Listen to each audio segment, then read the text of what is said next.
So Coinbase is our backbone. On that backbone, if there is an industry-led stablecoin, it could be traded in that wallet.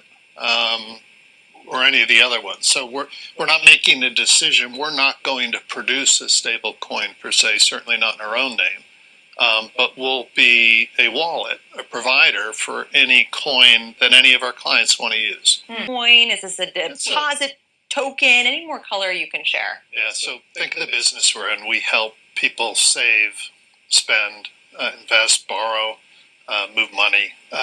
In crypto, stable coin, in theory, is going to be a payment rail, and our clients are going to want to use it, and our job is to empower our clients to move money.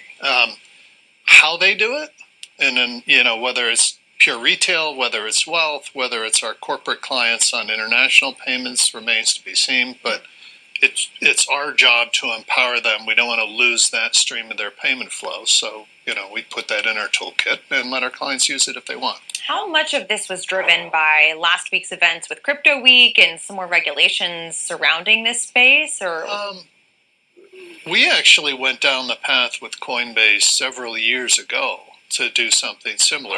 And, we're enabling digital payments through Coinbase on our systems, and we're also using our bank capabilities for fiat, our treasury management services, for them. So we're doing two things at once. But we looked at this a bunch of years ago, and then we kind of had the crypto winter, and we had prohibitions from regulators to, even spell crypto, and everything went on hold. And, now we've got the Genius Act through, and there's progress, and the regulators, OCC and so forth, have dropped their restrictions on our ability to work with crypto, so off we go. And make sure you join the Patrons. If you're not a part of the Patrons, make sure you're hitting the Cash App. Also, go like and subscribe to the TikTok. More videos to come. And my king is back playing football. I don't know if I told y'all or not, but he broke his collarbone last year. So now he's back playing football and basketball. So my videos will be a little sporadic sometimes. But this is a quick video. Of course, I went over this in the earlier video today. PNC and Coinbase. And this is how they're going to bring the masses onto crypto. And they'll be able to use crypto, especially stable coins, without even knowing. And we know the bank wants to help store these cryptos because it's all about the fees. But PNC Bank clearly stated they're not looking at having a stable coin.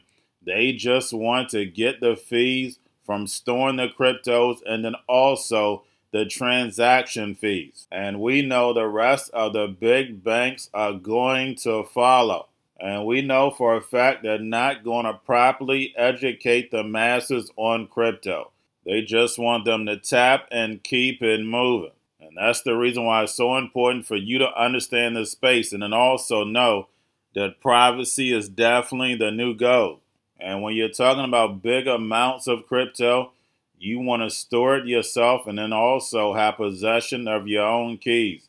And remember, the crypto teacher told you. And today we had yield rates very volatile. But guys, we know these yield rates are being manipulated. But we know on CNBC we get the truth every now and then. And this time they're telling you the truth. We have the demand for euros and the demand for dollars are declining. And remember, this is a plan that moves in phases. Trump's job is to devalue this dollar so he can get the debt down. Of course, he's not going to come tell the people, but he's told the people in so many ways. And when you're talking about refinancing close to $10 trillion, these high interest rates where we're paying $1 trillion just to service the debt, and then on top of it, you got these countries getting off the dollar. You got the BRICS. You got China. And the United States losing this world reserve currency.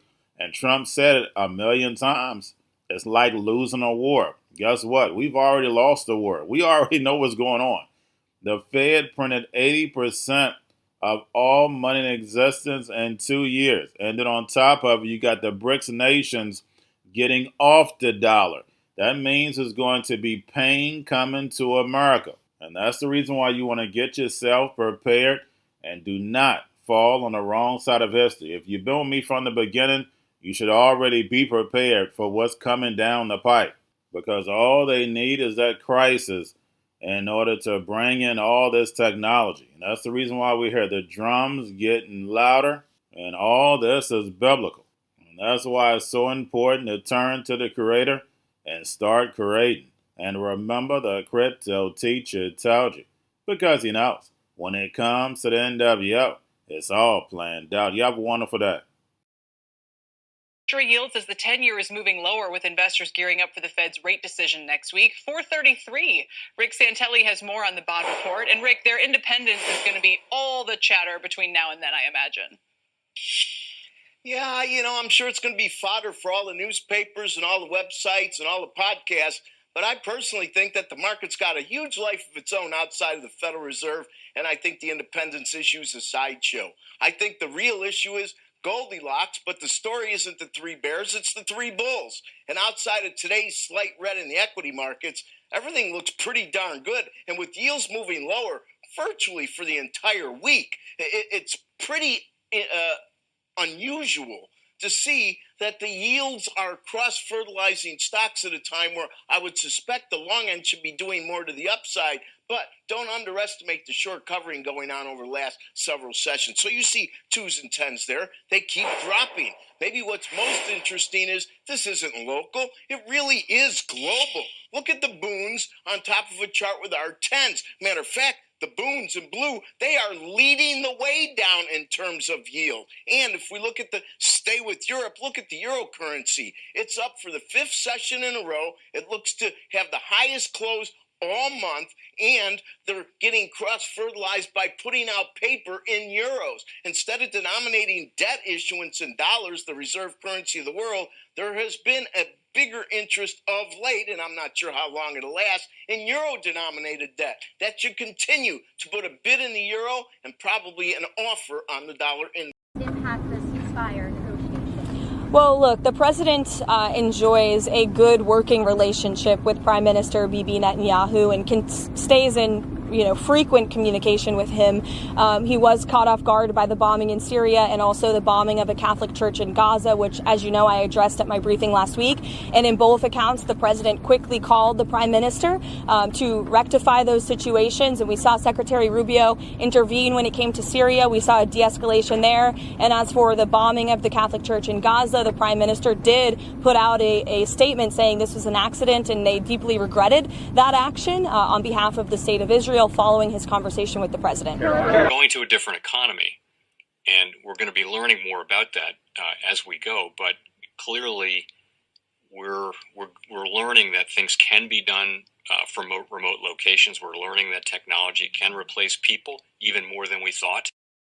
We're not going back to the same economy. We're recovering, but to a different economy, and it'll be one that is more leverage to technology, and I worry that is going to make it even more difficult than it was for many workers. In Silicon Valley, and my friends who work in technology know that what we did to the manufacturing workers, we are now going to do to the retail workers, the call center workers, the fast food workers, the truck drivers, and then even bookkeepers, accountants, insurance agents, lawyers, and on through the economy. So what happened to the manufacturing workers is a very clear sign. And so we'll import Chinese-based CBDC technology. So it's going to be CBDC in a box provided to you by the People's Bank of China. But every stock, every bond, every currency, every commodity, every piece of art, every private business, every piece of real estate will eventually be a token on a blockchain, an entry on a ledger, permanent and immutable. We will have truth instead of trust.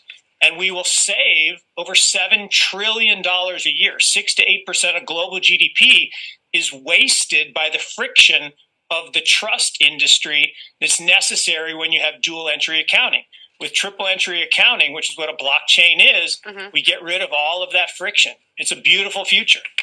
Like what you see in China and their social credit scoring systems, right? If we get identity wrong, it could be a tool to enslave humanity. And if we get it right, it could be a tool to liberate humanity. And as an American, I'm obviously rooting for the one that's on the side of freedom. Bitcoin is an international asset. And also, I do believe the role of crypto is it's digitizing gold. I actually believe this technology is going to be very important. Look at it. We have been part of the huge revolution in investing through ETFs. We believe that ETFs will be changing the whole way we invest. Many people still use it as a means, well, people are investing it for indexing. No, the majority of people who are putting money in in ETFs are active investors that are buying exposure. The entire bond market is being transformed as we talk right now. I believe the next generation for markets, the next generation for securities will be tokenization of securities. And if we can have that distributed ledger that we know every beneficial owner, every beneficial seller, we all have our code of who's buying, who's selling, instantaneous settlement. And think about it, it changes the whole ecosystem. Chinese bank ICBC has been hit by a ransomware attack, and the U.S. Treasury market, as a result of that, has been disrupted. This, according to the Financial Times. We're getting at more right now with Bloomberg's Shonali Bassick. Shonali, what do we know? Listen, we have the Financial Times now reporting that ICBC, one of China's largest banks here, was hit with a ransomware attack.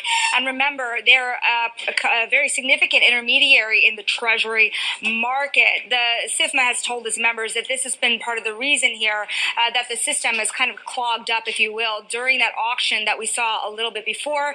The attack had prevented ICBC, according to the Financial Times, from settling Treasury trades on behalf of other market participants. A large executive at a major bank also telling the paper that such a large party on the fixed income clearing corp creates major concerns, potentially impacting the liquidity of Treasury markets. Now, it was not just a poor auction. It was absolutely lousy, and when the dealers have to step in to save a treasury auction, that's a rare occurrence. And Cryptoteacher and the new World Order book, plus the 3 kids books, It's Time to Re-Educate. Also, new to cryptos, Coinbase, Bitrue, Binance. Do not forget book links and crypto links are in the description. The stock channel, guys. Don't forget to go like, subscribe, spread everywhere. You have your Kobo, your chip stocks, your banking, your gaming. While everybody's sitting at home, get home stocks, the Seaver, the biotech stocks. And while everybody's at home wishing, they were still getting that free money. What are they doing? Drinking and smoking weed. Don't forget about those stocks, and you have a wonderful day. The most powerful person in the world is the storyteller. The storyteller sets the vision, values, and agenda of an entire generation to come. Steve Jobs. And guys, you know I truly believe in this. When you look at the New World Order, they're the storytellers. And that's the reason why I wrote my New World Order book. But guys, now it's time to change the current generation. And I wrote 3 kids books. You know I love the Trinity because I understand the power that's in it. So I have 3 books. We have an opportunity to change the generation, to educate, not just me, but I want to show you that I take action on a daily basis. And I want you to take action on a daily basis. Whether it's your job, whether it's in your community, we have an opportunity right now to educate the masses. I posted this on my Twitter account. Please share, but this is a short clip of the 3 books. There's going to be a clothing line and action figures. Please get these books for your kids, nephews, cousins, friends, so therefore we can start the re-education now. Because as we see, the 4th Industrial Revolution foundation is definitely here. Robots, algorithms, drones, taking humanity out the picture. We have to re-educate. But let's get into the video. Part 1. King Joshua and Grandma Tam save the village. Part 2. King Joshua and Grandma Tam save New York from COVID 33. Part 3. King Joshua and Grandma Tam goes to China. It's mandatory to get part 1, part 2, and part 3 of this series. It's time to re-educate Generation Z.